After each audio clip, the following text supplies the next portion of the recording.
ke-24, karena Rasulullah sallallahu alaihi wasallam yakhruju ilal idaini min tariqin wa yarji'u min tariqin ukhra. Insyaallah kira-kira dalam 22 hari yang akan datang, insyaallah pada hari Kamis atau juga pada hari Jumat.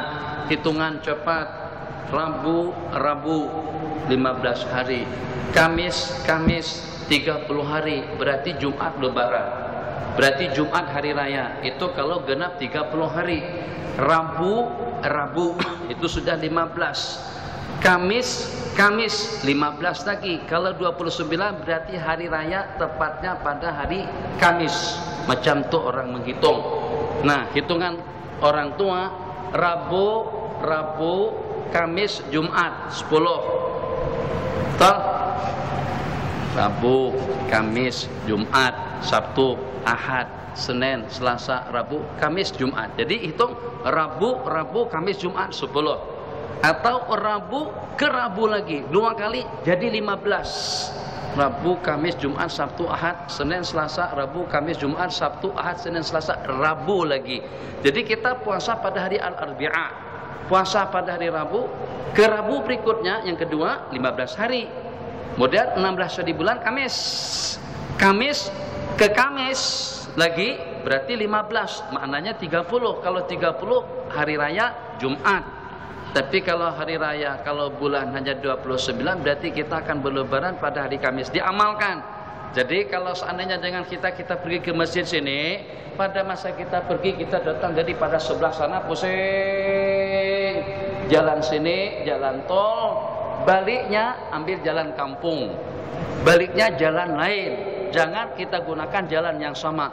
Ini diantara daripada sunnah yang sudah tidak diamalkan atau jarang-jarang diamalkan. Jadi Nabi kita kalau pada waktu melaksanakan salatul Id, pergi dengan menggunakan jalan dan balik dengan menggunakan jalan lain.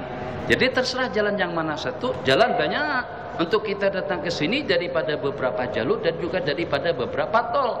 Walhasil jauh atau pendek, satu tujuan yang pertama untuk memperbanyak saksi. Tujuan yang kedua untuk kita bersilaturahmi. Allahu Akbar, Allahu Akbar, Allahu Akbar, la ilaha illallah, Allahu Akbar, Allahu Akbar, walillahil hamd. Waktu kita pergi kita dengan lantunan takbir, salaman, silaturahmi, bermaaf-maafan dan lain sebagainya. Ini semuanya sudah menjadi saksi kita. Dan kita berpeluang untuk bersalam-salaman dan mengucapkan salam kepada warga yang ada di jalan ini. Pada masa kita kembali dengan menggunakan jalan yang lain. Tentu orang-orang yang kita temui lain daripada orang-orang yang kita temui sebelumnya. Satu. Kemudian yang kedua, akan terdapat saksi baru selain daripada saksi-saksi yang pertama. Kemudian yang ketiga, mengimbaskan kebaikan puasa selama 30 hari, walitukabbirullaha ala ma hadakum, tahajudnya, witirnya, zikirnya, tilawahnya, sembahyangnya, kebaikannya. Sebab kenapa? Sebab itu sebagai suatu habuan keseronokan yang kita berikan kepada mereka. Mereka seronok kalau pada saat tengok kita mengaji, tengok kita beribadah, tengok kita berzikir. Makhluk Allah akan melaknat manusia kalau pada itu dengan manusia membabitkan diri kepada perkara-perkara yang tidak keru-keruan atau dengan perkara-perkara yang tidak boleh. Nah, jadi untuk menyeronokkan mereka, untuk memperbanyak saksi, untuk kita bersilaturahmi, selain daripada itu, masya Allah tabarakallah, untuk memberikan peluang kenikmatan pandangan mata melihat. Tentu akan lain pemandangan yang di sini dengan pemandangan yang di sana, akan lebih segar lagi semangat kita pada saat dengan kita mengadakan atau melihat keadaan yang berbeda. Jadi seperti pada waktu kita melaksanakan sembahyang sunat, sunatnya dengan kita melaksanakan sembahyang sunat lain pada tempat kita melaksanakan sembahyang fardu. Bismillahirrahmanirrahim. Kita kejar 40 buah hadis. Qala Rasulullah sallallahu alaihi wasallam, kana yakhruju fil idaini ma'al fadli, ay Fadli ibn Abbas wa Abdullah ibn Abbas wa Ali wa Ja'far wal Hasan wal Husain wa Usama bin Zaid wa Zaid ibn Harithah wa Aiman ibn Ummi Aiman rafi'an. Nyaring kata Wahabi haram, bid'ah. Wahabi lasa, tak ngaji. Qala rafi'an sautahu. Nabi kita dengan beberapa orang sahabat bersama Sayyidina Hasan, bersama Sayyidina Ali, bersama Sayyidina Husain, bersama Sayyidina Abdullah ibn Abbas. Ada beberapa pemuda-pemuda Quraisy, ada beberapa pemuda daripada Ahlul Bait. Nabi kita berjalan bersama melantangkan suara dengan takbir Allahu Akbar, Allahu Akbar, Allah.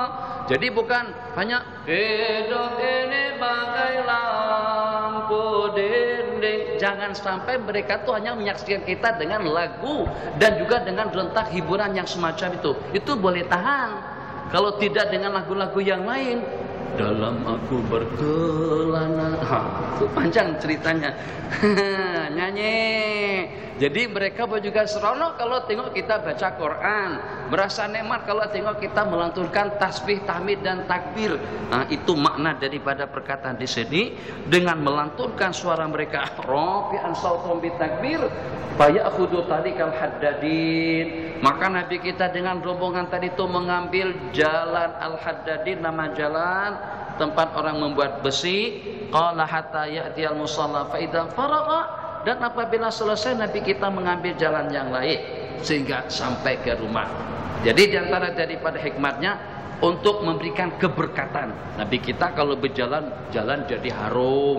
Kalau Nabi kita tidak berwangi-wangian pun juga jalan yang Nabi kita jalani, jalan yang Nabi kita tumpuh akan menjadi harum. Bukannya setakat harum dengan baunya, tapi mereka juga akan terimbas kebaikan. Mana buktinya? Terimbasnya makhluk Allah dengan kebaikan daripada seseorang. Masya Allah, tabarakallah. Kira-kira kalau memang betul-betul kain ini yang boleh menyembuhkan, kenapa dari sejumlah sekian jubah kain sorban begitu kita celup, kita masukkan ke dalam air, kenapa airnya tidak menyembuhkan orang yang meminumnya? Bahkan semakin sakit kepalanya, semakin batuk dan juga semakin selisma, bahkan semakin panas.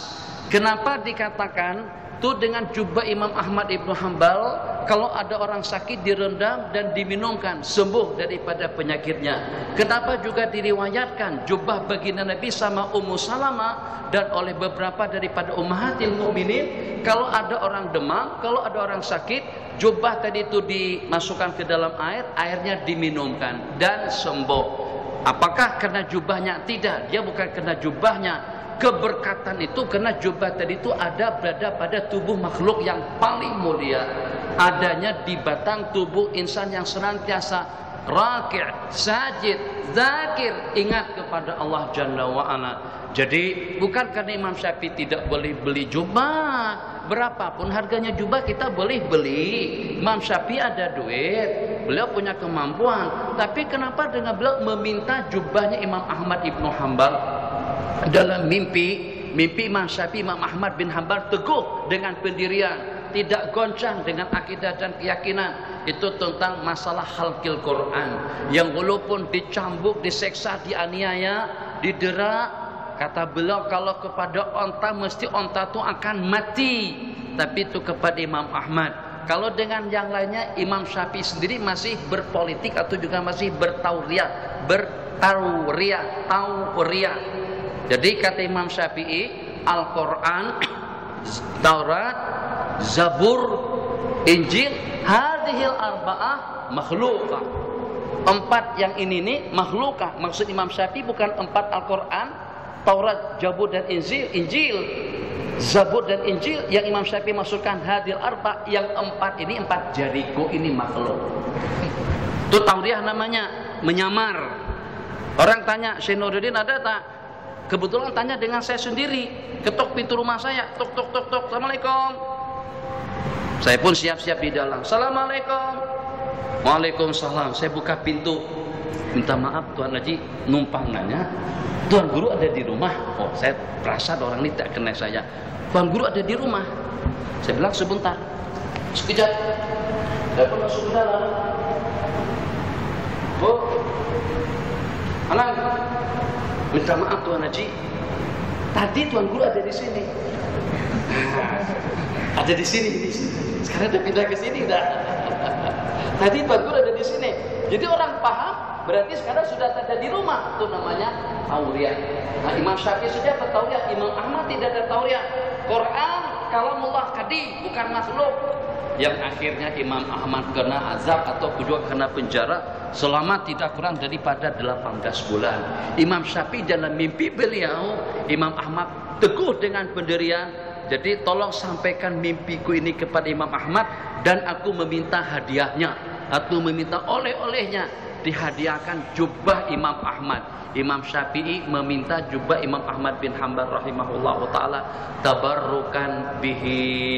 Jadi kata ulama, bukan kita bertawasul dengan jubahnya, bukan kita bertawasul dengan tongkatnya, bukan kita bertawasul dengan selendangnya, tapi karena selendang tadi itu adanya di jasad baginda Rasulullah, jasad yang mulia. Dari sanalah datangnya keberkatan yang disebutkan di dalam hadis. Nah, jadi kalau begitu, siapa yang tidak merasa seronok dan siapa yang tidak merasa mendapatkan satu keberkatan kalau pada saat yang mundar mandir itu adalah Sayyiduna Rasulullah sallallahu alaihi wasallam. Kana yakhruju ilal idi masyan wa yarji'u masyan. Ini susahlah sedikit. Nabi kita pergi jalan kaki, balik juga jalan kaki. Kalau rumah kita dekat dengan masjid, tampak rumah di sini, masjid di sini, rumah kita sebelah sana. Tapi kalau rumah kita di Bukit Jelutong, jalan kaki boleh tahan. Masya Allah, tabarakallah. Jadi mudah-mudahanlah yang walaupun dengan kita tidak boleh jalan kaki, tapi niat dalam hati kalau seandainya masjid tak jauh mana, musalla hanya dalam beberapa meter saja, kita akan berjalan kaki. Tapi dikenakan kena jauh, maka dengan kita berkendaan akan dihitung daripada putaran roda kendaraan yang kita kendarai. Hadis, karena Rasulullah sallallahu alaihi wasallam, salat Rasulullah sallallahu alaihi wasallam bi ashabi fi safari salat al-fajri, rakaat yang kedua pada salat subuh. Yang pertama, kuliah dengan kul huwallahu ahad itu sunat dibaca pada maghrib malam Jumat secara khusus dan tiap malam Jumat. Untuk salat maghribnya sahaja. Untuk sembahyang maghrib malam Jumat sunat kita membaca kuliah dengan kul huwallahu ahad. Yang kedua, dua surah itu dibaca pada waktu kita melaksanakan salat tahiyatul masjid, sembahyang sunat wudu, sembahyang sunat istikharah, sembahyang sunat ihram, sembahyang sunat al-awwabin. Begitu juga dengan sembahyang sunat mutlak kalau hanya terdiri daripada 2 rakaat. Tidak kurang daripada puluhan macam sembahyang sunat itu dikerjakan dengan membaca kuliah dan kul huwallahu ahad pada rakaat pertama dan kedua. Yang ketiga, kalau seandainya tidak ada ketetapan hukum tentang surah-surah yang dibaca, maka afdalnya surah dibaca secara berurutan. Ibadah sedikit, umur sedikit, peluang sedikit, semuanya serba sedikit. Jadi yang sedikit tadi itu kita ikutkan dengan sunnah supaya pahalanya lebih banyak. Ini sudahnya ibadahnya sedikit, tidak mengikuti sunnah. Jadi dengan kita akan mendapatkan ganjaran yang seperti apa? Serba kurang. Itu merugikan kita dan juga merugikan makmum di belakang. Kalau tidak ada pedoman daripada surah, tidak ada pedoman daripada hukum, maka surah dibaca secara berurutan. Rakaat yang pertama surahnya lebih panjang daripada rakaat yang kedua. Wadduha wal-laili idza saja, rakaat yang pertama alam nasyrah pada rakaat yang kedua. Rakaat yang pertama qul ya ayyuhal kafirun idza jaa nasrullah pada rakaat yang kedua. Rakaat yang pertama kita membaca al-bayyinah lam yakunil ladzina kafaru. Rakaat kedua kita baca idza zulzilatil ardu zilzalaha. Tapi kalau seandainya ada pedoman sunnah seperti subuh hari Jumat, maka kita baca alif lam mim tanzil pada rakaat yang pertama dan membaca surah Al-Insan hal ata alal insan pada rakaat yang kedua. Witir, jangan kita aneka ragamkan surahnya. Cantik lawa itu menurut kita. Ceritanya bagus, memang bagus, tapi tidak disunatkan. Mengikuti jajak langkah baginda lebih afdal. Pahalanya sama dengan 100 syuhada. Macam mana? Rakaat pertama Nabi kita baca Sabihis, rakaat kedua Nabi kita baca kuliah. Jangan baca Inna Anzalna. yang walaupun pada pertengahan yang kedua. Rakaat ketika baca kulhu atau kita lengkapkan dengan al-mu'awwidzat as-salasa, qul ya ayyuhal qul huwallahu ahad, qul a'udzu birabbil falaq dengan qul a'udzu birabbin nas. Besok hari Jumat pilih nak yang panjang baca surah Jumat dengan surah Al-Munafiqun, atau kita baca surah Sabbihis dengan surah Hal Ata secara berurutan, karena sesungguhnya senantiasa dan selalu Nabi kita membaca dua surah yang berkenaan. Rahimallahu mra'an, moga seseorang itu mendapatkan curahan rahmat sembahyang 4 rakaat sebelum asar.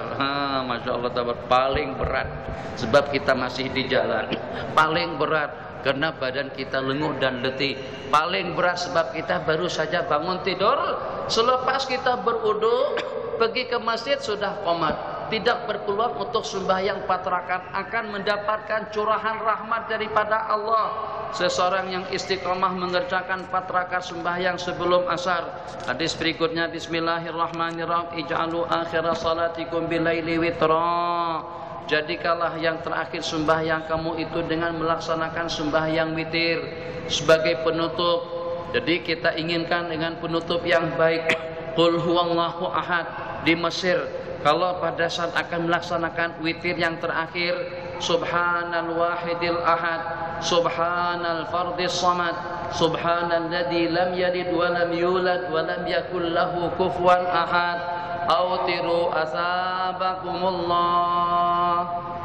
Permulaannya kita kan panjang, salatul tarawih min qiyami syahri panjang, salatul qiyam asabakumullah, lawa, cantik, jelas. Daripada muadzin kadang-kadang susah nak baca. Salatul tarawih min qiyami syahri Ramadan, asabakumullah, salatu la ilaha illallah. Panjang ala kulli hal. Salatul qiyam senang. Atau salatul tarawih asabakumullah. Witir dengan syafa'nya. Asfi'u wa autiru asabakumullah. Nanti yang terakhir daripada witir Mesir, subhanal wahidil ahad, subhanal fardis samad, subhanalladzi lam yalid wa lam yulad wa lam yakul lahu kufuwan ahad, autiru. Maksudnya laksanakan salat witir hasabakumullah, itu sebagai penutup. Maksudnya apa? Maksudnya tafaul, agar dengan penghujung kita, bukan hanya dengan penghujung kita melalui mulut yang mengesahkan Allah qul huwallahu ahad, tapi juga dengan kita mengesahkan Allah dengan perbuatan.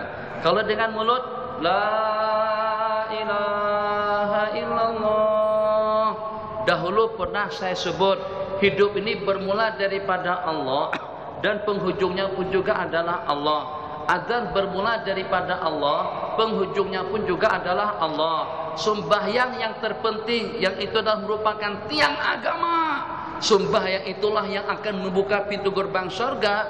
Tasinggunya ibadah atau surga itu adalah sembahyang 5 waktu, bermula daripada Allah, penghujungnya pun juga Allah.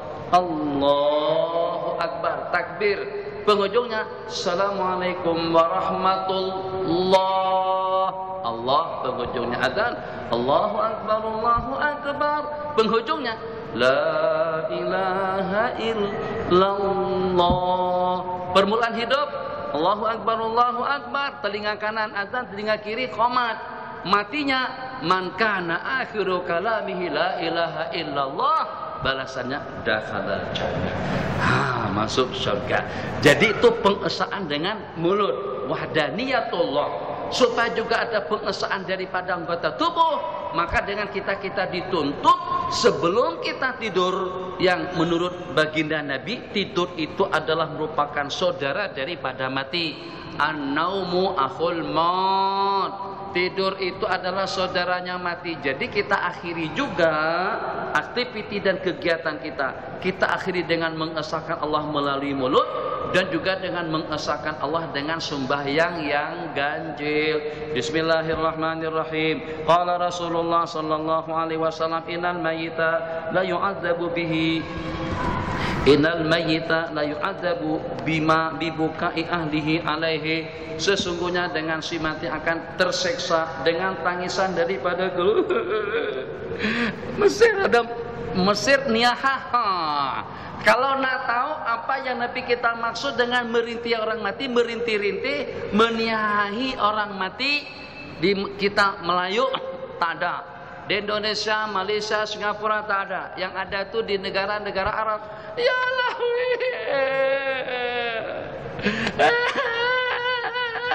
Jadi makcim aja yang berpakaian serba hitam tadi itu berkumpul. Itu memang diopah dan bergiliran.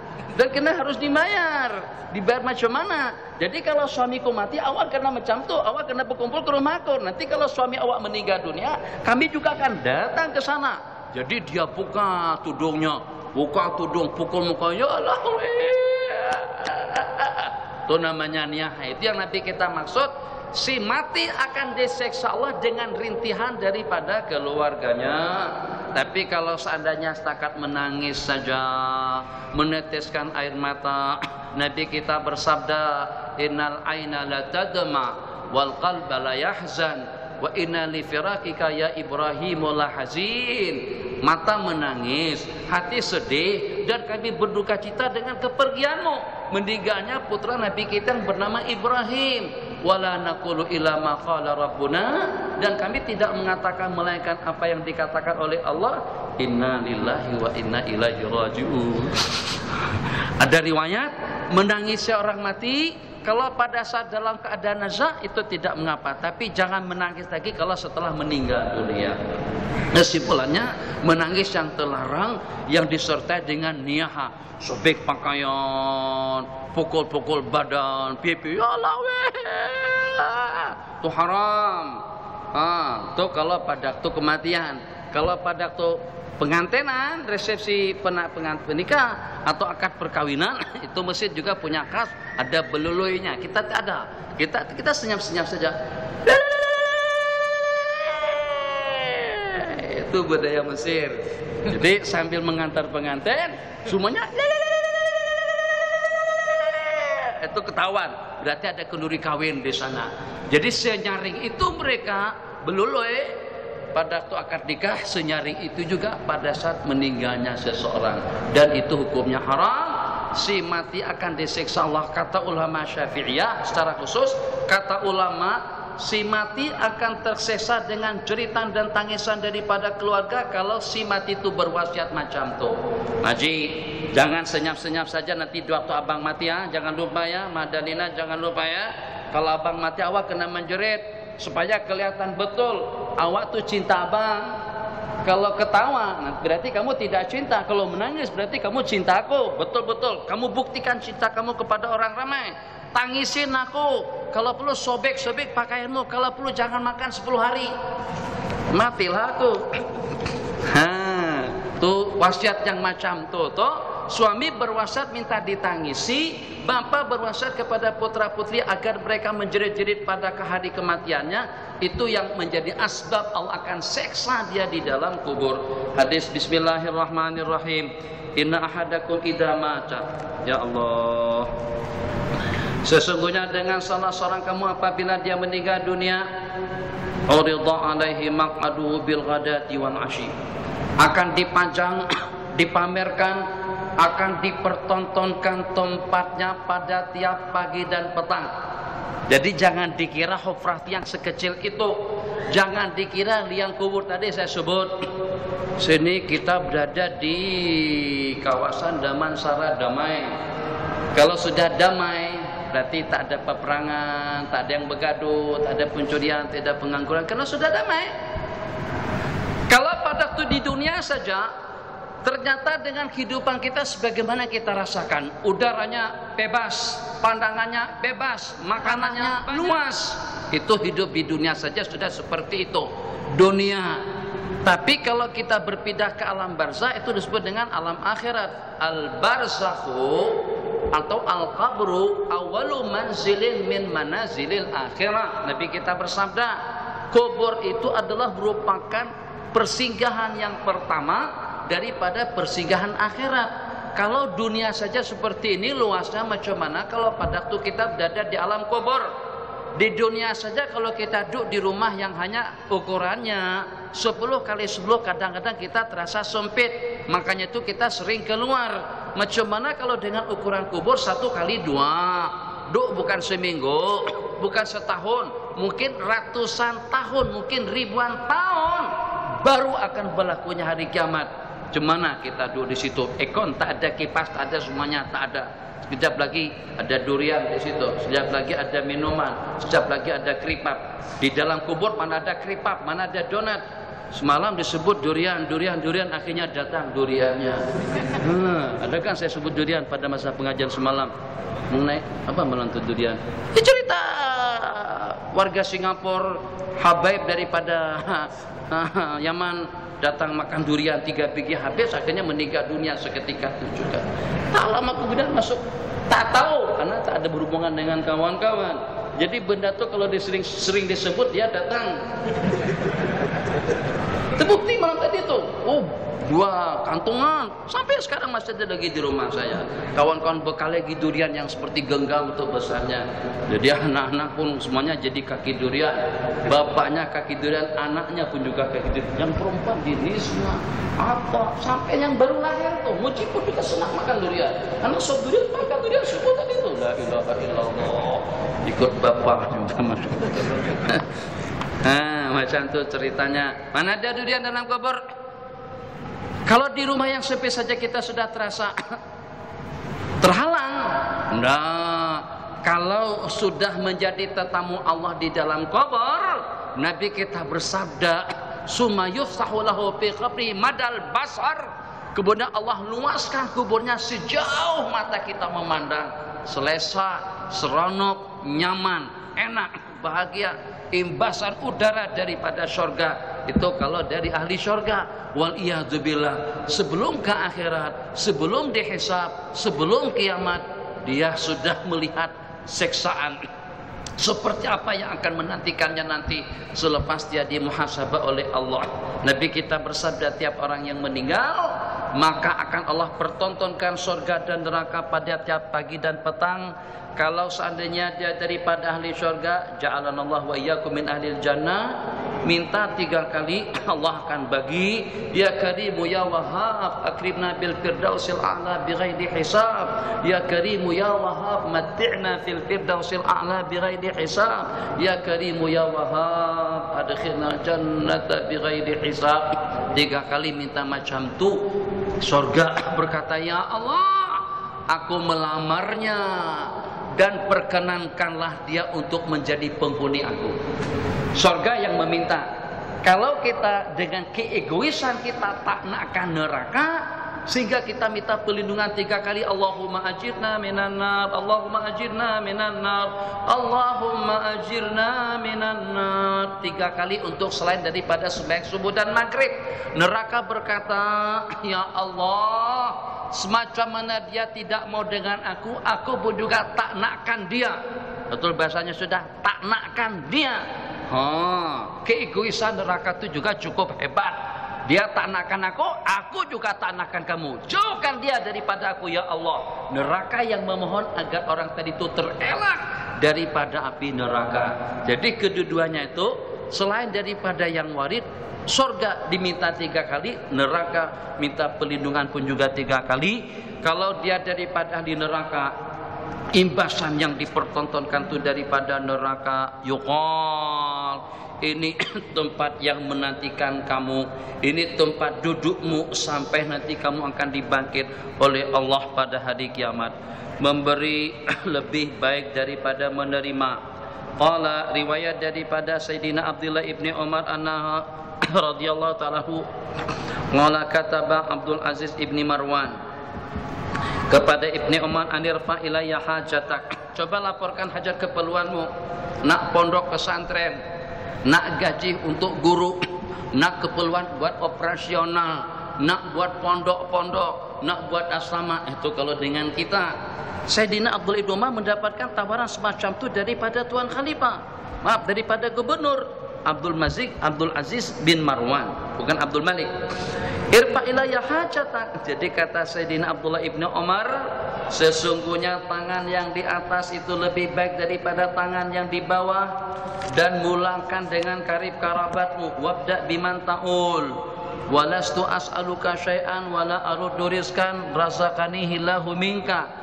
Aku tidak meminta sesuatu daripada kamu dan tidak menolak sesuatu yang Allah berikan kepada saya melalui Anda. Ini prinsip. Jadi kata Sayyidina Abdullah ibnu Umar, innana qaumun la nas'al. Kami ini daripada kumpulan kaum yang tidak meminta. Jangan letak tarif. Jangan letak apa tarif, apa bahasa sini? Kalau ceramah anak, jangan letak harga. Syekh, boleh ceramah? Boleh. 2.000. Berapa lama? 1 jam setengah, 2.500. Syekh, banyak ceramah ya, cari ceramah situ. Saya tarif saya 2.500. Itu tak boleh macam tuh. Ilmu untuk diingat dan selama-lamanya. Hijiki, masjid, koprat, menteri, siapa saja, sebanyak apapun yang kita bagikan, satu kepada ulama, yang kedua kepada imam, yang ketiga kepada khutbah, tetap yang mereka bagikan kepada kita tidak dapat dinilai dengan harta. Atau dengan bahasa yang lain, kalau kita bagikan dunia dengan segala isi-isinya pun masih belum setanding dengan sepatah kata ilmu dan nasihat yang diberikan kepada kita. Gaji pegawai boleh jadi lebih daripada pekerjaannya. Upah kepada tukang boleh jadi lebih banyak daripada pekerjaannya. Tapi untuk ilmu tidak dapat dibayar dengan duit, tidak dapat dibayar dengan harta. Kenapa? Sebab yang diberikan kepada kita asbab yang akan membawa kita ke dalam surga, yang disampaikan oleh Tuan Khatib, yang dilakukan oleh Tuan Imam, menjadi asbab kita mendapatkan rahmah dan maghfirah daripada Allah Jalla wa'ala. Tukang rumah tak bagi kita rahmat, pesawat tidak bagi kita rahmat. Kita dengan pelayaran kita, kita dengan pesawat kita, kita dengan hotelnya tidak memberikan kita keampunan dosa. Tapi akidah kita akan terjaga, iman kita akan terjaga, ibadah kita akan terjaga, diri kita akan terpelihara, dan kita akan mendapatkan kejaran surga. Di samping ya sama-sama ada hak dan juga sama-sama memainkan peranannya. Al-alimu wal muta'allimu syarikani fil khair. Orang alim dan pelajar berkongsi dalam kebajikan. Pada saat kita sama-sama berkumpul, berarti kita menjemput rahmat dan maghfirah. Berarti dengan kita mengundang keampunan dosa. Berarti dengan kita mengajak para malaikat-malaikat Allah untuk duduk bersama kita. Jadi kita tidak salah kalau kita jemput, ayo kita bersama para malaikat-malaikat Allah Jalla wa'ala. Wah, Syekh, udah berteman dengan malaikat sejak dari dulu. Malaikat yang menemani kita pada waktu kita di majelis ilmu. Majtama'a qaumun fi baitin min buyutillah illa hafat alaihimul malaikatu. Hadisnya panjang. Ghasyat alaihimur rahmah wa nazalat alaihimus sakinah wa zakarahumullahu biman indah. Hadisnya masyhur sekali. Kembali. Jadi kalau seperti itu kita buat prinsip, misal untuk diketahui, tidak ada pemberian habuan yang diberikan kepada ulama sebanyak pemberian yang diberikan oleh Khalifah Harunur Rasyid pada zaman beliau. Untuk budak yang baru belajar tingkatan rendah, ban bin bontan tinton, itu setahunnya diberi dalam 1.000 dinar emas 800.000 RM. Untuk guru ulamanya dapat 5.000 RM. Jadi kemarin saya dapat ilmu mungkin saya pernah tuh baca, tapi mungkin karena sudah lupa. Dikatakan tidak ada sedekah yang lebih afdal daripada sedekah yang diberikan kepada ulama faqih, kepada ulama-ulama ahli fikih. Kenapa? Sebab memang betul ilmu itu akan dipandang rendah kalau pada saat ulamanya masih mengemis. Jadi macam mana kita boleh jaga marwah daripada ulama-ulama kita? Bagaimana kita boleh jaga image daripada mereka? Ini kewajiban-kewajiban kita bersama. Bukan kewajiban untuk guru, bukan kewajiban pondok-pondok pesantren, bukan kewajiban para penuntut. Kewajiban kita semuanya untuk kita menjelmakan ilmu agama dan juga untuk kita mengekalkannya di permukaan bumi sebagaimana kekal dan sampai kepada kita oleh generasi yang terdahulu. Kita juga berkewajiban untuk mengekalkan agama dan harus teralih dan tertular juga kepada generasi yang akan datang. Tuh, mereka yang melawan penjajah agar Islam kekal di Nusantara. Sekarang kita sudah merdeka, harus kita dapat juga mengekalkan ilmu Al-Quran kepada generasi yang seterusnya. Pada saat dengan kita tidak mengambil berat dan juga tidak mengambil alih, berarti itu tidak berarti kewajiban kita gugur. Nah, oke lah kalau seandainya dengan kita tidak mengambil alih, tapi ada di antara daripada ulama-ulama kita, sahabat-sahabat kita yang mengambil alih, mungkin kita katakan urus agama, nanti saya akan bantu untuk keperluan yang Anda perlukan. Kalau tidak seperti itu, seperti Sayyidina Abu Bakar. Sayyidina Abu Bakar pada waktu menjadi khalifah, hari pertama terpilih menjadi khalifah, nah pergi ke pasar jualan. Jadi pada waktu itu kata Sayyidina Umar, nah pergi kemana? Kata beliau, nah pergi kemana? Cari makan lah, dagang lah. Aku bukan orang miskin dan aku bukan pengemis, bukan orang yang meminta-minta. Tapi kalau pada saat dengan aku dibebani dengan urusan yang semacam ini, aku nak bagi makan anak keluargaku daripada mana? Jadi kata Sayyidina Umar, tunggu sebentar. Kumpul Sayyidina Umar, Sayyidina Abdurrahman bin Auf, Sayyidina Utsman, Sayyidina Ali, kumpul semuanya, musyawarah, terus mereka bagi peruntukan untuk Sayyidina Abu Bakar. Kalau tidak salah dalam 500 atau dalam 500 dinar atau dirham. Kata beliau, minta maaf, penghasilanku sebelum aku jadi khalifah, sebelum aku mendapatkan amanah ini lebih banyak daripada itu. Ini penghargaan yang seperti ini di zaman salafun saleh. Imam Abu Hanifah mengajarkan Fatihah kepada seorang budak. Balik rumah, Bismillahirrahmanirrahim, Alhamdulillahirabbil alamin, Arrahmanirrahim, Maliki yaumiddin. Beliau hantar 500 dirham. Kalau kita kali 30 pun 500 dirham perak kali 30, 15.000. Berapa baik? 500 dirham kali 30, 15.000 lah. Abu Hanifah hanya ada duit dalam 500 dirham saja. Beliau bagikan duit yang 500 dirham tadi itu kepada guru, kepada anak beliau. Kata beliau, Tuan Guru, aku minta maaf banyak-banyak, setakat hanya 500 dirham saja duit yang ada dengan saya. Tuh guru tadi itu patah balik, Tuan Guru, apa yang aku lakukan? Hanya setakat mengajarkan Fatihah saja kepada anak Tuan Guru. Kata Imam Abu Hanifah, kamu tak boleh pandang sedikit Al-Quran yang kamu ajarkan. Nabi kita bersabda, khairukum. Siapa? Duit, harta, jabatan? Tidak. Man ta'allama al-Qur'ana wa 'allamahu. Tapi pada saat kita diperintah oleh pemerintah yang tidak banyak tahu tentang agama, akhirnya atlet yang digaji, akhirnya artis yang dimuliakan. Coba kalau dengan senarai nujum. Jadi di Mesir ada satu buah majalah namanya An-Nujum. Jadi tiap tahun akan dipilih siapa yang akan menjadi binatang di situ. Jadi binatang-binatang, bukan bintang-bintang, binatang-binatang. Siapa mesti yang menjadi binatang-binatang itu di kalangan atlet dengan artis. Ulama jauh di belakang. Jarang-jarang ulama yang terpilih. Setahu saya yang pernah terpilih Syekh Mutawalli Sya'rawi, Allah yarhamu, dan juga dengan Mufti Said Tantawi pun juga sudah meninggal kan. Said Tantawi itu yang pernah terpilih, itu pun karena propaganda daripada pihak-pihak tertentu. Apa yang nak kita simpulkan? Kalau pada saat Anda menjadi guru Al-Quran, kalau dibayar 1 juta sebulan pun itu masih sedikit. Kalau seandainya untuk kena duit sedikit betul, 3.000 ringgit sebulan, 10.000 ringgit sebulan, atau juga 100.000 ringgit. Kenapa? Sebab yang kita berikan itu lebih banyak. Jadi jangan sampai itu matlamat. Orang minta itu sebagai suatu penghormatan. Ini Masjid Mukarramah bagi peluang dan penghormatan kepada saya secara khusus, dan kami berterima kasih sekali. Diucapkan, tidak diucapkan, direkamkan, tidak direkamkan, itu hakikat yang sebenarnya. Semuanya mendapatkan habuan dari sejumlah yang hadir. Semakin semalaman semakin banyak kereta parking di bawah situ.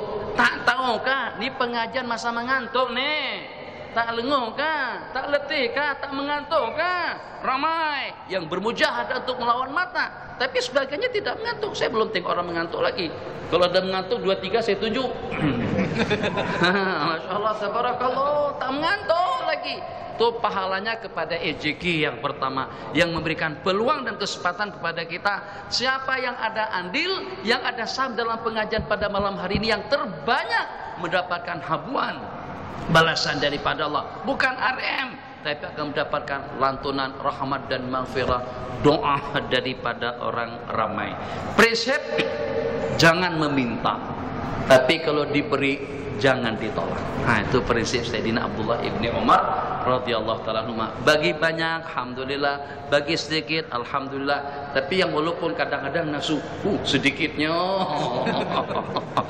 itu nafsu itu susah dikawal. Bismillahirrahmanirrahim. Salah sudah jelas dengan hadisnya. Jadi kata beliau, saat ketika mendapatkan tawaran semacam itu, coba tolong laporkan hajat dan keperluanmu. Saya tidak akan melaporkan hajat dan keperluanku, tapi dalam waktu yang sama saya tidak menolak pemberian yang Allah berikan melalui Anda. Manistafada malan, ini untuk menjawab pertanyaan tentang gaji. Apakah wajib mengeluarkan gaji pendapatan, bahasa kita di sini, atau dengan gaji kami sebut dengan gaji Allahumma shalli ala sayyidina Muhammad. Apa kita sebut? Gaji? Hah? Bukan. Kita sebut bahasa Indonesia. Gaji baji Allahumma shalli ala sayyidina Muhammad. Hah? Bukan tunjangan. Gaji, apakah wajib kita mengeluarkan zakat profesi? Nah, di sana sebut zakat profesi dikatakan. Kita sebut gaji pendapatan. Nah, apakah wajib? Kan ada orang gajinya, dia konsultan gajinya 50.000 RM. Yang 50.000 itu bukan sedikit, banyak yang dapat gaji macam tuh. Pakar spesialis gaji. Kalau jadi dokter bahasa kita sudah 40.000 tuh confirm. Bedah belum lagi. Kalau ada yang dibedah jantung, tulang, ratusan ribu per bulannya. Jadi bagi mereka itu wajib mengeluarkan zakat pada tiap bulannya. Kalau hasil kita di atas 10.000, yang 30.000, 50.000, 100.000, ada orang satu kali tanda tangan saja 1 juta, 2 juta. Tuh putra daripada Datuk Najib berapa? Banyak, masya Allah. Tak tahulah. Duit mendatangkan duit, masya Allah tabarakallah. Jadi kalau tiap bulan hasil kita lebih daripada 15.000 RM, apakah wajib kita zakati? Hadis jawabannya, jangan ikut keluangkan. Kerajaan tak nak ikut pendapat yang ini. Kenapa? Karena tidak menguntungkan kerajaan. Kita pada kerajaan kita memfatwakan ada zakat pendapatan. Hukum mengatakan zakat pendapatan itu tidak ada, kecuali kalau cukup hal. Yang pertama cukup nisab, yang kedua cukup nisabnya dalam 12-13.000 RM dalam waktu yang sama, terpusing sampai ke penghujung tahun, daripada 15 Agustus sampai kepada 15 Agustus, daripada Ramadan sampai kepada Ramadan yang seterusnya. Manistafada malan, barang siapa mendapatkan harta hadiah daripada kerajaan, musabaqah tahun ini hadiahnya 1 buah kereta Saga, betul? Saga, naik ke haji ke Mekah, Saga katanya. Dapat pas kereta Saga. Sedikit, sepatutnya hadiahnya pesawat Boeing 777. Masih sedikit. Di Arab Saudi, masa saya di sana, saya pernah ikut musabaqah, tapi juara berapa tak tahu, tapi dapat hadiah juga.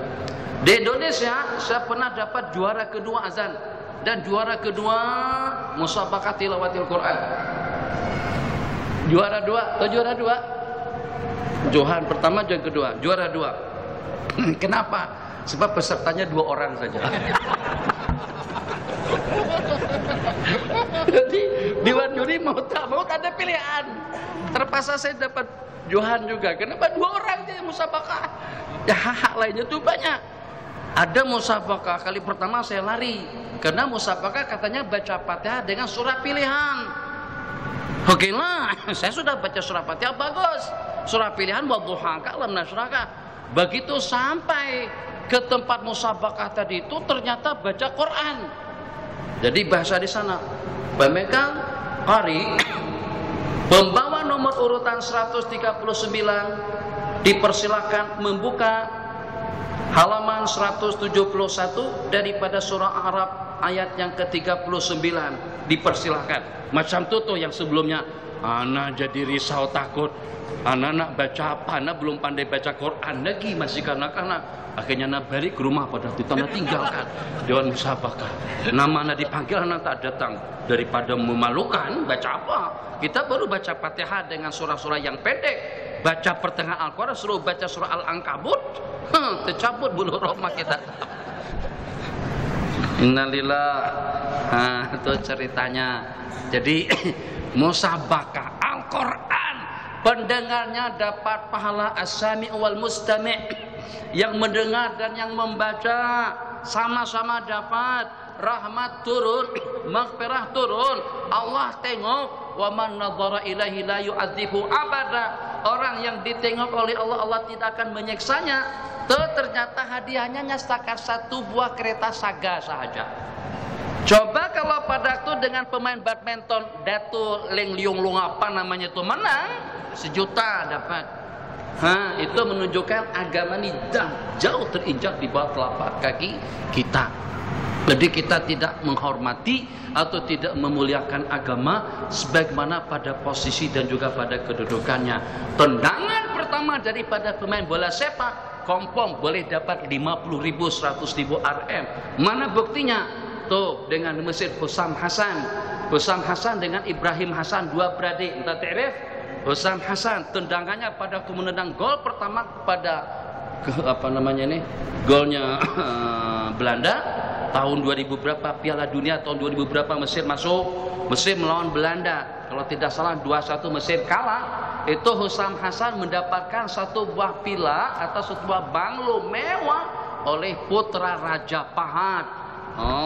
Mendapatkan 1 pila harganya jutaan RM. Tapi seperti itu dah. Di Saudi yang saya tahu paling banyak hadiahnya pada tahun 80-an saya ke Mekah tahun 74 di Intercontinental Hotel, hafal Quran dengan tafsirnya, dengan qiraatnya dapat 75.000 RM. 75.000 real saja. Hatta orang Saudi pun masih belum memberikan penghargaan yang sepatutnya kepada ulama dan juga kepada ahlul Quran. Ahlul Quran, ahlullahi wa khassatuh. Begitu yang Nabi kita sabdakan. Kalau saya yang menjadi presiden dan menteri keuangan, maui 1 kali konser, saya kasih 1 ringgit saja. Begitu juga dengan Siti Nurhaliza. Tapi ulama 1 kali ceramah saya akan kasihkan 1 juta kalau saya punya duit dalam beberapa bilion ringgit. Insya Allah kalau tidak terbukti bagi saya duit 10 juta akan saya kasihkan 5 jutanya kepada ulama-ulama dan khutbah-khutbah yang memainkan peranannya dalam dunia dakwah. Jadi Nabi kita katakan ni'mal malus saleh firrajulis saleh. Sekarang yang paling diidolakan oleh masyarakat adalah binatang-binatang film dan juga dengan artis-artis dan juga dengan pelakon. Dulu pun sampai perempuan-perempuan kalau laki-laki itu pandai menyanyi, ramai peminatnya. Kalau sekarang agak pudar. Kalau pandai berkasidah, ramai peminatnya. Kalau dulu tak, yang hidup ini bagai lampu, itu banyak perempuan-perempuan yang mau. Hati di Mesir, ini cerita ini bukan di sini, di Mesir. Maksudnya dengan pelajar-pelajar kita di sana. Kalau ada pelajar-pelajar kita terlibat dalam satu kumpulan, Al-Wadi apa-apa suara lawa main kompang, akhwat. Sekarang tidak semacam itu lagi yang pandai. Dunia sudah terbalik. Bismillahirrahmanirrahim. Man istafada malan, barang siapa mendapatkan duit, dapat hadiah, dapat harta karun, dapat anugerah daripada Tuhanku senilai tidak kurang daripada 1 juta, wajib kita zakati? Tidak diwajibkan zakat katanya kecuali setelah terputar haul inda rabbihi, inda malikihi, oleh orang yang memilikinya. Duit masuk ke dalam akun maybank terbiar sampai ke tahun yang berikutnya baru wajib kita zakati. Al-ghazi fi sabilillah, orang yang berperang di jalan Allah dan yang melaksanakan ibadah haji itu adalah tetamu-tetamunya Allah. Kalau mereka berdoa akan diperkenankan, dan kalau mereka meminta permintaan mereka akan diberikan.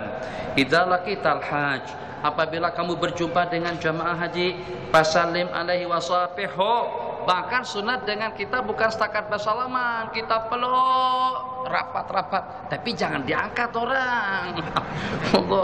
Kali pertama saya datang ke Seremban dijemput sama Ustadz Fuad. Ustadz Fuad jemput saya melalui telepon, dia kirim tiket pesawat naik Mas bolak-balik pergi ke Rembau. Ceramah di Rembau, orang Rembau terlampau cinta, mungkin itu didikan daripada Ustadz Fuad, cinta ulama dan lain sebagainya. Jadi pada masa bersalaman, Ustadz Fuad pula, Masya Allah, tuan guru pada masa itu. Memang Ustadz Fuad pernah berguru dengan saya pada masa di Mesir. Jadi pada saat itu dia jemput, Masya Allah khidmahnya, layannya bagus sekali. Saya datang di sana, ahlan wa sahlan bin Nabi, Nabi yang kasidah topik, kasidah ahlan wa sahlan bin Nabi pada masuk ke kawasan situ. Masa bersalaman bukan setakat cium tangan, peluk. Ada satu orang memeluk saya sampai terangkat badan saya. Teruk lah macam tu. Peluk-peluk lah, tapi janganlah sampai peluk kuat sampai kaki kita bukan berpijak atas lantai lagi. Itu pelukan mati, itu pelukan Gusti itu. Lepas terjatuh saja lagi. Jadi kenapa? Kita nak hikmatnya nanti. Dan perintahkan dia untuk memohonkan kampunan kepadamu sebelum dia masuk ke rumahnya. Fa innahu maghfurun lah. Jadi selama tidak kurang daripada 1 bulan, yang dilihatnya Ka'bah, dan juga dengan dadanya senantiasa berhadapan ke tempat yang paling mulia, matanya terkawal, telinganya terjaga, perasaannya terjaga, dari rumah ke masjid, dari masjid ke rumah, labbaik Allahumma labbaik, tilawah, zikir, berada di tempat-tempat yang mulia, berkumpul dengan kumpulan orang yang dipilih-pilih Allah, namanya Dhuyufur Rahman, tetamu-tetamu Allah. Kalau Allah tak kasih, Allah tidak akan jemput mereka untuk datang ke situ. Banyak orang yang punya duit tapi tidak berpulang untuk datang ke Mekah. Kenapa? Karena Allah tidak jemput, karena Allah tidak bagian taufik dan hidayah. Bukan kenapa kau tidak mampu. Kalau tidak mampu ada alasan, tapi kalau mampu kenapa tidak datang? Berarti yang datang ke sana semuanya jemputan daripada Allah Jalla wa Ala. Masya Allah, tabarakallah. Ibadah sepanjang 30 hari. Dan juga pada saat berhadap menatap dengan baginda, Assalamualaikum ya Rasulullah, Assalamualaikum ya Habiballah, Assalamualaikum ya Sayyidal Anbiya wal Mursalin, Assalamualaikum ya Qaidal Ghurril Muhajjalin.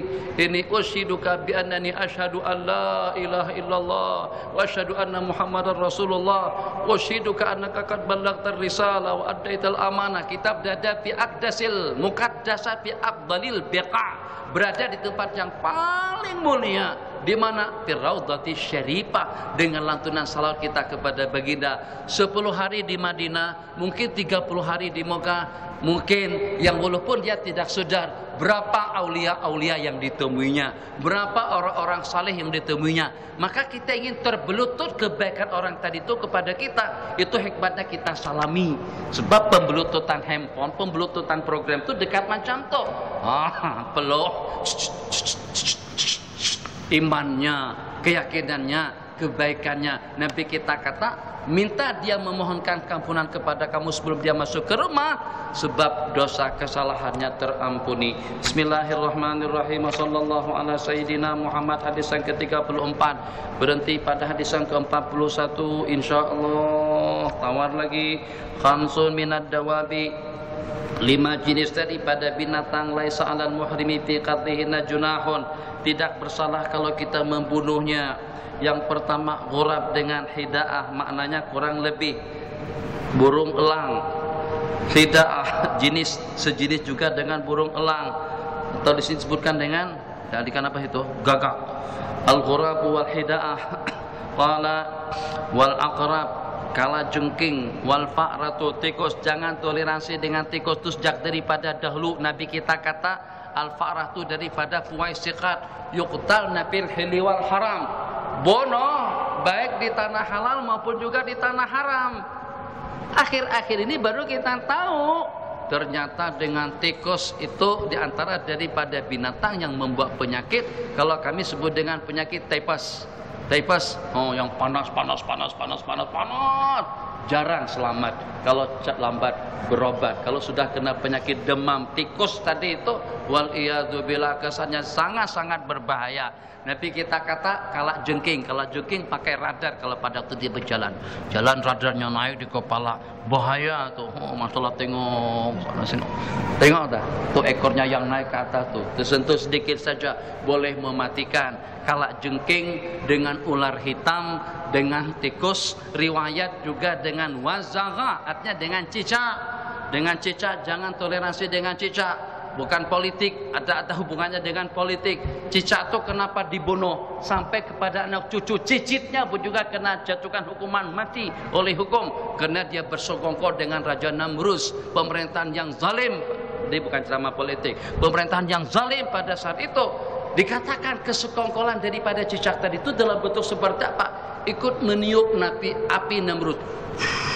Sekuat apa cicak meniup api? Dia tidak mesti dengan kesan tiupannya, tapi kebersamaannya itu ada isyarat. Tak boleh lari dengan ramal pada waktu kita melaksanakan tawaf.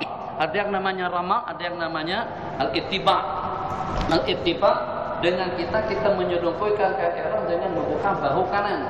Ini namanya al-ittiba. Ini hanya disunatkan pada waktu kita tawaf dan sa'i. Jangan tak tahu hukum. Sejak daripada ke LIE dah ada begini. Ini bukan sunat naik pesawat, bukan sunat pada waktu di perjalanan. Ini sunat hanya pada waktu tawaf dan sa'i saja. Kalau selepas tawaf dan sa'i kita tutup kedua belah bahu kita. Pada waktu tawaf dan pada waktu sa'i dibuka. Yang kedua namanya ramal. Ramal bahasa kami sebut lari anak. Bahasa kita ini sebut dengan lari anak. Sana sebut dengan lari kecil. Sana lebut dengan Jadi kata ulama, kalau tak boleh kena jejal, kena ramai, maka kita gerakkan. Begitu. Nah, seperti main tinju. Semacam itu namanya ramal. Jadi kalau tak boleh pun dengan memperdekat langkah, menggerakkan kedua bahu kita gerakkan. Itu namanya isyarat. Tak boleh mengecup dan mencium, melambaikan tangan Bismillahirrahmanirrahim, Allahu Akbar, itu namanya isyarat. Jadi si cicak tadi itu ikut meniup. Macam tu, padahal angin tiupan cicak tu akan sampai kemana? Tak akan sampai. Tapi kena dia bersokongkol. Akhirnya Nabi kita kata bunuh cicak. Kenapa? Karena dia terlibat dengan pemerintahan yang berkuasa pada saat itu. Jangan disalahgunakan. Bismillahirrahmanirrahim. Qala, hadis yang berikutnya, al-yaman wal hajar, rukun Yamani, batu hitam. Qala ma taraktu, sesungguhnya dengan Sayyidina Abdullah ibn Umar tidak pernah meninggalkan mengistilam, artinya menyentuhkan tangan dan menciumnya. Tidak pernah meninggalkan istilam dua rukun Yamani dan Hajarul Aswad sejak beliau melihat Rasulullah sallallahu alaihi wasallam mengistilamnya, baik pada waktu lapang atau juga pada waktu jujal. Fi syiddatin, di waktu jujal, atau juga pada waktu lapang. Riwayat Nabi kita bersabda, pada saat Nabi kita mengecupnya, Nabi kita menangis. Sayyidina Umar ada di belakang. Kenapa baginda menangis? Nabi kita bersabda, hunaka tuqalul asarat, hunaka tuskabul asarat, hunaka tuskabu al-abarat wa tuqalul asarat. Disitulah tempatnya kita meneteskan air mata dan menanggalkan dosa-dosa kesalahan daripada pundak kita. Hadis yang ke-36, Ibnu Umar radhiyallahu taala anhuma, sesungguhnya Sayyidina Abdullah ibnu Umar karena yusahimu, beliau berjalan untuk mendapatkan atau untuk mengistilam Hajarul Aswad dengan rukun Yamani, yang dengan aku, kata Ubaid, tidak pernah melihat sahabat Nabi melakukannya.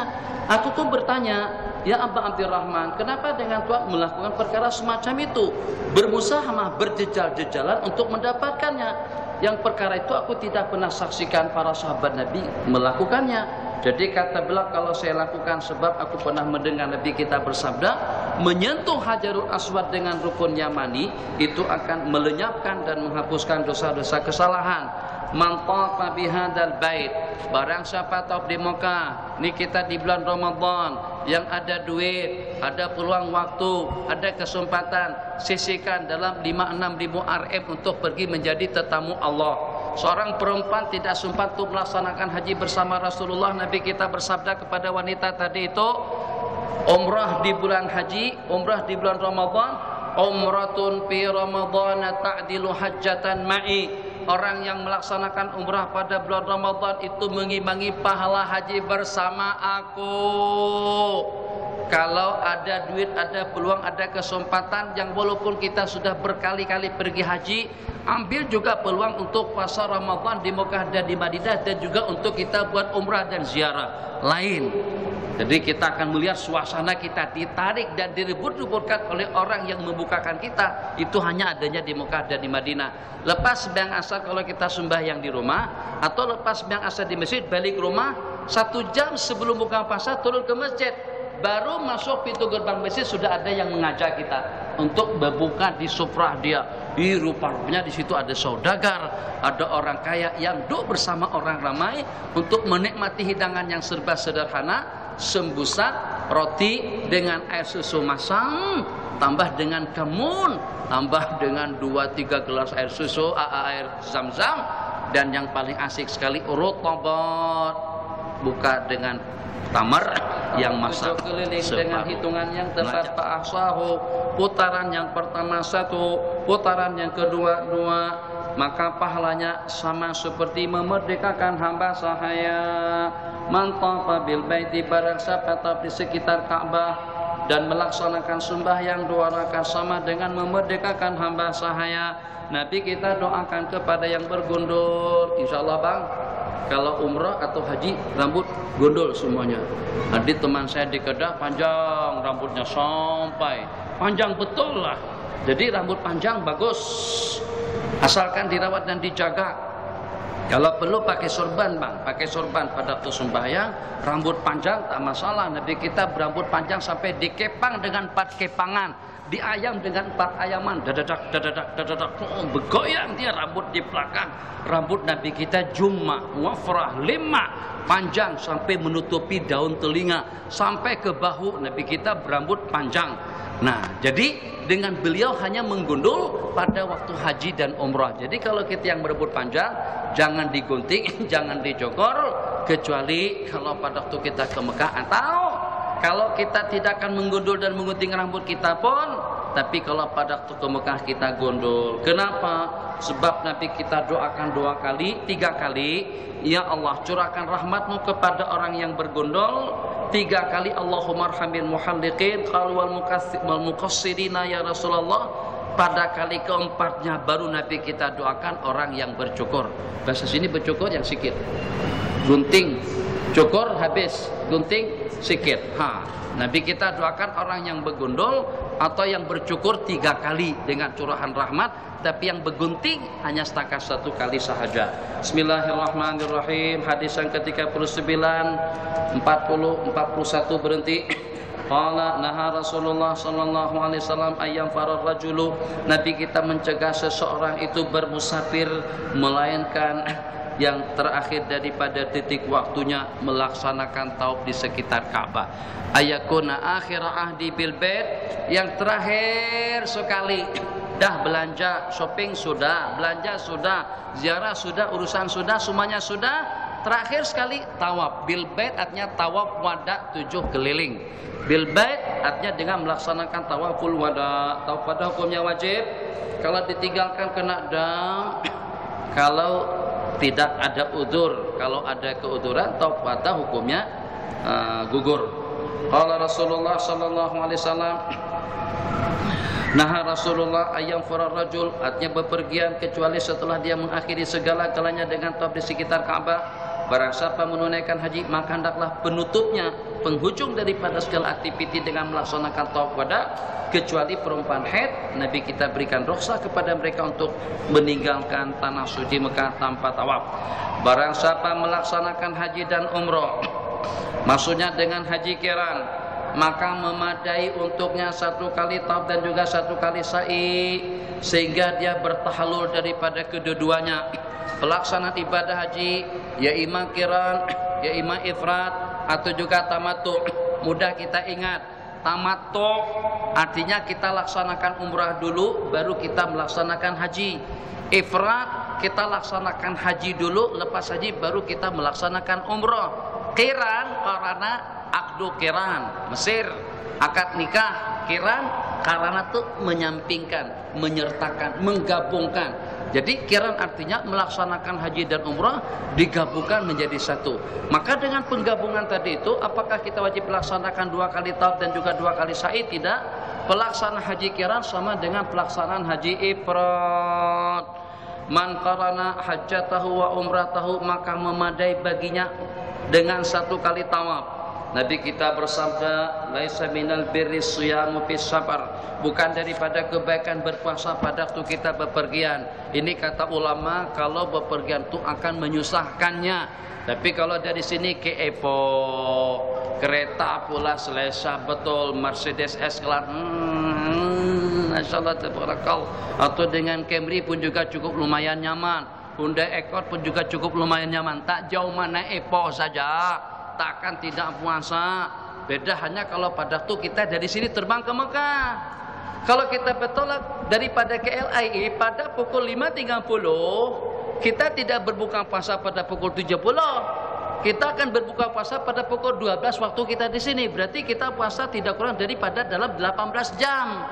Nah, jadi karena keberangkatan kita sebelum terbit fajar, boleh-boleh saja dengan kita tidak puasa. Tapi kalau terbang ke Jakarta setakat 2 jam saja, daripada kita kena qadha, yang walaupun boleh, daripada kita kena qadha, tapi macam mana pun qadhaan pada selain daripada bulan Ramadan tetap tidak akan sama dengan puasa di bulan Ramadan.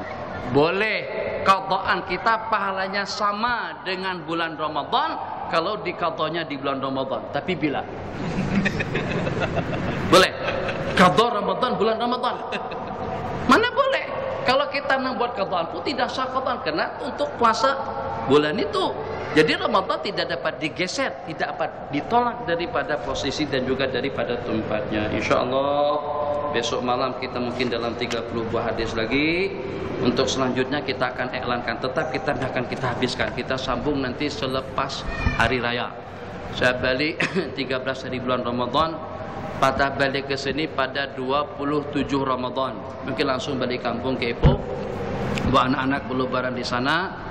Balik kembali ke Bogor kalau tidak salah 10 Syawal. 10 Syawal. Jadi Ustaz Hazri atur jadwal waktu, tapi tetap kita buat pengajian pada waktu yang sama. Tak nak dirubah jadwalnya, pengajian pukul 11 malam.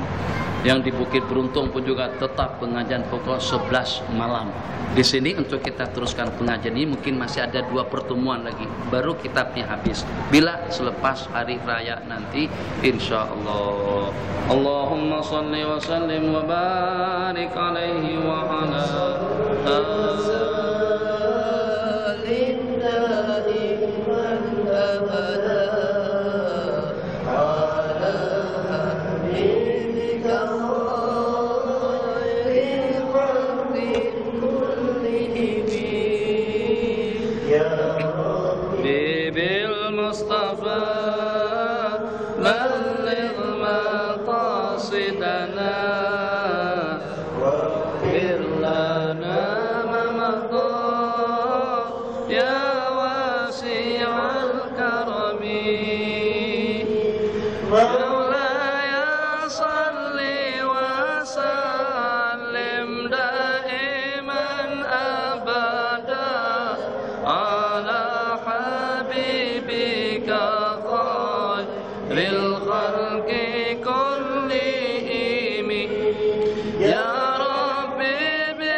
قد أنذروا بحلول للبؤس والنقم مولاي صل وسلم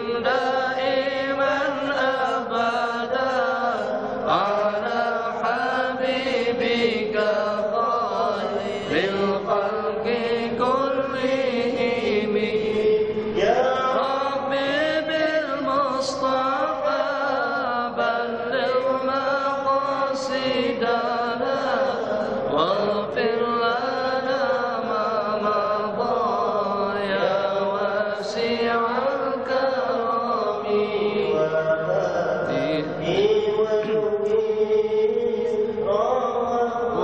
ومصدع كشمل أصحابك غير ملتزم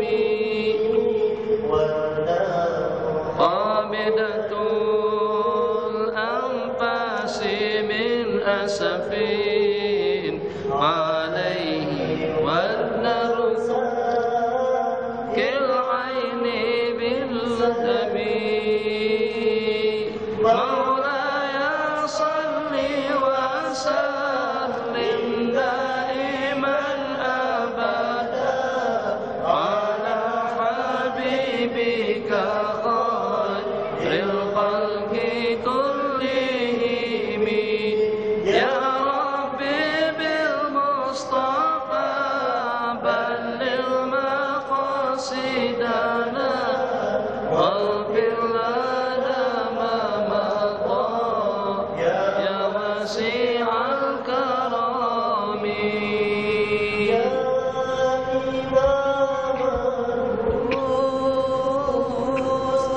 يا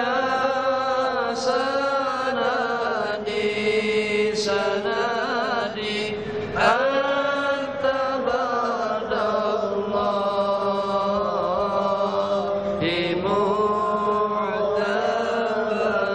معتمدي فبدنيا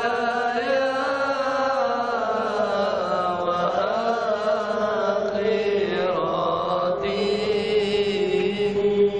يا رسول الله خذ بيدي يا إمام الرسل يا سندي سندي أنت بعد الله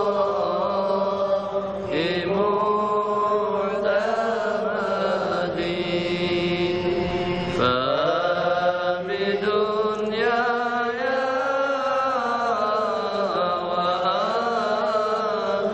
وآخرتي يا رسول الله خذ بيدي رأت عين وليس ترى مثل طه في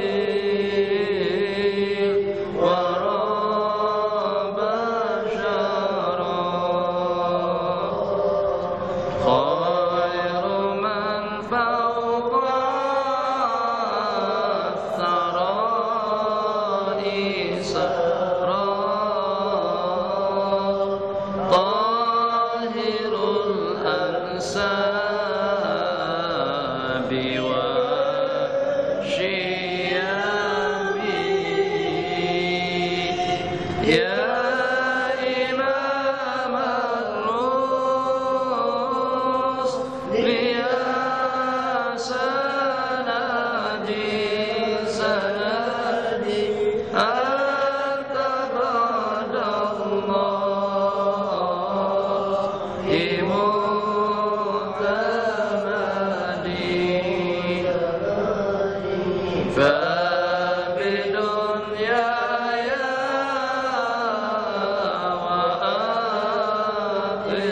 وآخرتي يا رسول الله